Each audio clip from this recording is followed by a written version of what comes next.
अस्सलाम वालेकुम दोस्तों, welcome to my YouTube channel. तो आज के इस लेक्चर में हम लोग डिस्कस करने वाले हैं सिस्को स्विचेस। साथ में हम उनकी टाइप्स भी पढ़ेंगे, उनके फीचर्स भी डिस्कस करेंगे और उनकी कॉन्फ़िगरेशन भी परफॉर्म करके देखेंगे। तो बढ़ते हैं हम अपने लेक्चर की तरफ। तो स्विचेस बेसिकली नेटवर्किंग में यूज़ होने वाली ऐसी डिवाइसेस है जो मल्टीपल डिवाइसेस को आपस में कनेक्ट करती है। लाइक हमारे पास कंप्यूटर्स, प्रिंटर्स, सर्वर्स, इनको आपस में कनेक्ट करती है, ठीक है। तो हमारे पास जो स्विचेस होते हैं वो हमारे डाटा को एक डायरेक्शन प्रोवाइड करते हैं ताकि वो सही से अपनी डेस्टिनेशन तक पहुंच सकें, ठीक है। तो हमारे पास स्विचेस की दो टाइप्स होती हैं बेसिकली। एक हमारे पास नॉन मैनेजेबल्स होती हैं और एक मैनेजेबल, ठीक है। नॉन मैनेजेबल हमारे पास वो डिवाइसेस होती हैं जो प्लग एंड प्ले होती हैं, यानी कि बस उनको आप इम्प्लीमेंट करो और इम्प्लीमेंट करने के बाद आप उन्हें इस्तेमाल करो। आपको उनमें किसी भी किस्म की कॉन्फ़िगरेशन करने की ज़रूरत नहीं पड़ती और ना ही उसमें किसी किस्म की सेटिंग करने की ज़रूरत पड़ती है। आप बस उन्हें इम्प्लीमेंट करो और देन उन्हें इस्तेमाल करो। तो ये वाली हमारे पास जो डिवाइसेस होती हैं स्विचेस की, वो नेटवर्क को एक्सपैंड करने के लिए इस्तेमाल होती हैं। इसके फीचर्स हमारे पास कुछ इस तरह हैं कि ये नॉन कॉन्फ़िगरेशन है, ठीक है। इसमें किसी भी कॉन्फ़िगरेशन की ज़रूरत नहीं होती हमें। ये कॉन्फ़िगरेशन के बिना ही पूरी जो ट्रैफ़िक होती है हमारे पास डाटा की, उसे कंट्रोल करती है।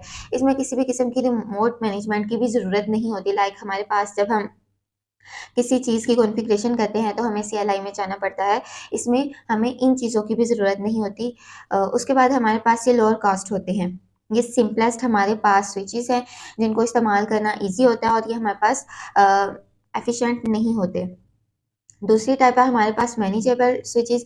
मैनेजेबल स्विचेस में ज़्यादा फीचर्स होते हैं as compare to non manageable, क्योंकि मैनेजेबल जो स्विचेस होते हैं उनको बाकायदा हमें कॉन्फ़िगर करना पड़ता है, मॉनिटर करना पड़ता है, उनको मैनेज करना पड़ता है, ठीक है। तो हमारे पास जो मैनेजेबल स्विचेस होते हैं ना, वो ज़्यादा अच्छी परफॉर्मेंस देते हैं as compare to non manageable switches और ये ज़्यादा सिक्योर भी होते हैं। तो इसके फीचर्स में ये है कि ये रिमोट मैनेजमेंट है। हम इसमें जो CLI वगैरह के इंटरफेसेस होते हैं उनको यूज़ करते हैं अपनी डिवाइसेस को मॉनिटर करने के लिए और कॉन्फ़िगर करने के लिए। और बड़ी बात ये कि VA VLAN को भी सपोर्ट करता है। हमारे पास जो वर्चुअल नेटवर्क्स बनते हैं उनमें भी हम इन स्विचेस को इस्तेमाल कर सकते हैं। और तीसरे नंबर पे जो इसका फीचर है वो क्वालिटी ऑफ सर्विसेज है, यानी कि जो भी हमारे पास सर्विसेज होती हैं एप्लीकेशन की, ये उन्हें प्रायोरिटाइज करता है कि पहले इसने किस वाली डिवाइस को डाटा प्रोवाइड करना है। और ये हायर कॉस्ट होते हैं as compare to non manageable switches, because ये ज़्यादा फीचर्स प्रोवाइड करते हैं और ये ज़्यादा एफिशिएंट होते हैं। तो बढ़ते हम इसकी कॉन्फ़िगरेशन की तरफ, बिकॉज हमें नॉन मैनेजेबल डिवाइसेस की कॉन्फ़िगरेशन करने की ज़रूरत नहीं है, इसलिए हम अपनी कॉन्फ़िगरेशन करेंगे मैनेजेबल स्विचेस के ऊपर। तो हम यहाँ पर सिस्को के इंटरफेस पे आ चुके हैं। तो सबसे पहले तो हम यहाँ पर एक स्विच जो है वो सेलेक्ट कर लेंगे, एक मैनेजेबल स्विच, ठीक है, जिसकी हमने कॉन्फ़िगरेशन करनी है। उसके बाद हम यहाँ पर 2 पीसीज़ ले लेंगे। आप चाहें अपनी मर्ज़ी से जितने मर्ज़ी पीसीज़ ले सकते हैं या लैपटॉप्स ले सकते हैं। इसके बाद हम इन पीसीज़ को स्विच के साथ कनेक्ट करेंगे। तो हम यहाँ पर कॉपर स्ट्रेट जो वायर है उसको इस्तेमाल करेंगे। यहाँ पर इसे फास्ट इथरनेट 0 के साथ और यहाँ पर गीगाबिट 0/1 के साथ। इसी तरह हम PC2 को भी इसके साथ कनेक्ट कर लेते हैं, फास्ट इथरनेट 0 और यहाँ पर गीगाबिट 0/2 के साथ। अब हम क्या करेंगे, अब हम इन जो पीसीज हैं इनको IP एड्रेसेस असाइन करेंगे। तो हम स्टैटिकली IP एड्रेसेस असाइन करने लगे हैं इन्हें, ठीक है। C क्लास का हमने एक IP एड्रेस असाइन कर दिया अपने PC को। इसी तरह हम दूसरे PC को भी एक IP एड्रेस असाइन करेंगे।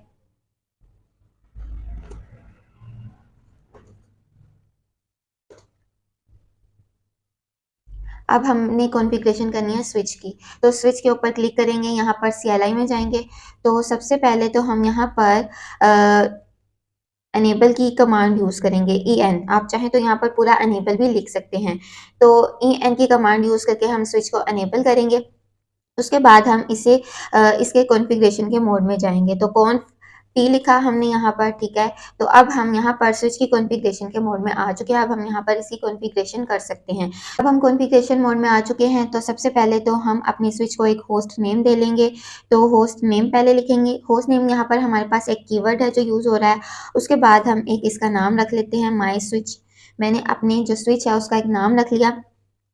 उसके बाद हम यहाँ पर इंटरफेस VLAN 1, मैंने पहले बताया था कि ये जो हमारे पास मैनेजेबल स्विचेस होते हैं ये VLAN को भी सपोर्ट करते हैं। तो हमने यहाँ पर एक VLAN बना लिया।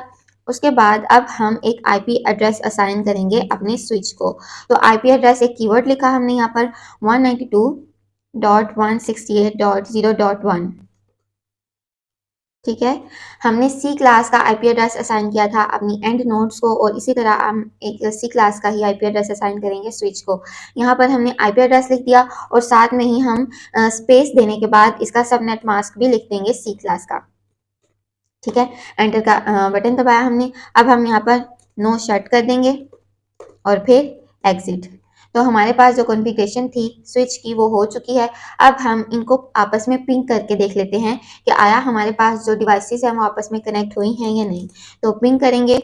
मैंने पहले वाले पीसी पे क्लिक करके इसका कमांड प्रॉम्प्ट पे गई हूँ। तो पिंग 192.168.0.101 हमारे पास जो आईपी एड्रेस था दूसरे वाले पीसी का वो हमने एंटर किया यहाँ पर। तो आप देख सकते हैं कि यहाँ पर हमारे पास जो रिप्लाई था वो आना शुरू हो गया है। इसी तरह हम अपने स्विच के साथ कनेक्शन भी चेक कर लेते हैं। तो 192.168.0.1 ये हमारे पास आईपी एड्रेस था स्विच का।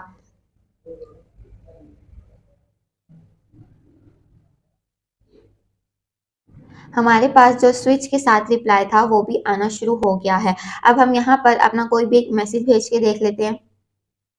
PC1 से PC2 की तरफ मैंने एक मैसेज भेजा, तो रिजल्ट आप देख सकते हैं सक्सेसफुली हमारे पास जो कम्युनिकेशन थी वो हुई है।